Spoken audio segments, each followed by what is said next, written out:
Татарстан башкаласында эш визиты белән Россия вице-премьеры Юрий Борисов булды. Туполев исемендәге Казан авиация заводында гражданнар авиациясының үсеш перспективалары турында фикер алыштылар.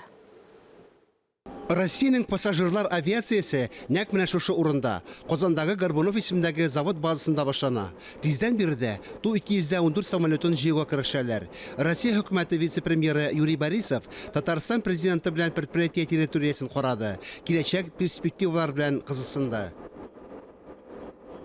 По этому году мы ожидаем один модернизированный и один новый самолет Ту-160. Я думаю, что здесь завод уже в полной мере подготовил производство.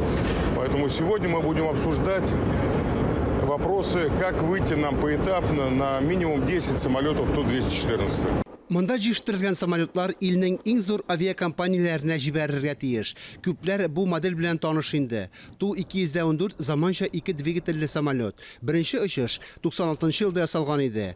Очкыч бик экономияле булуы белән аерылып тора. Сәгатенә 850 км кадәр тизлекне арттыра. Ерак араларга оча ала. 210 пассажир сыйдыра.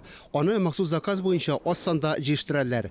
Төп уңайлыгы Шит ил детальләре комплектлауда аз. Аларны ел дәвамында алмаштырырга мөмкин. Шуңа күрә Казанда күпләп җыштыруны тиз үзләштерергә кирәк. Понятно, необходимо модернизировать и подготовить производство под 10 самолетов. Наша часть, подготовка кадров, специалистов, инженерных, рабочих. Мы с этой задачей справимся. Казан авиация заводы янындагы юл кыска. Россия авиациясын ныгыту өчен яңа самолетлар бик кирәк. Фәнис Мөхәммәтов, Илмира Җәләева, Татарстан яңалыклары.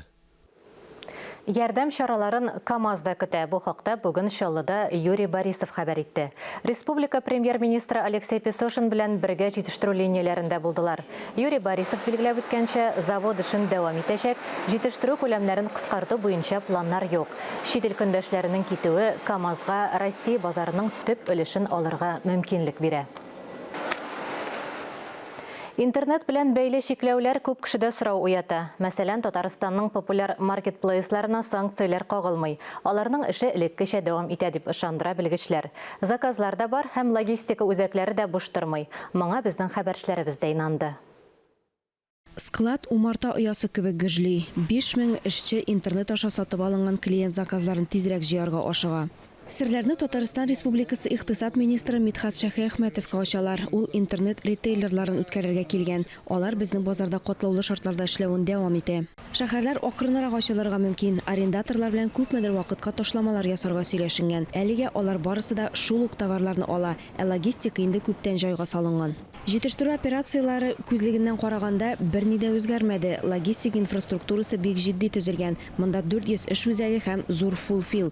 Монда бөтен яктанда шул барган эшләр бара, ассортимент монда полный. Халыктан килгән заказны үтиләр. Бер-ике көндә менә шул теге срок буенча инде безнең күпме булган ул менә. Шул срок буенча бөтен эш үтәлә. Барлык мәйданчыкларда да чит илләрдән бизнес вәкилләре бар. Алия Галиуллина, Булат Шакиев, Ринат Сахибгараев, Татарстан яңалыклары.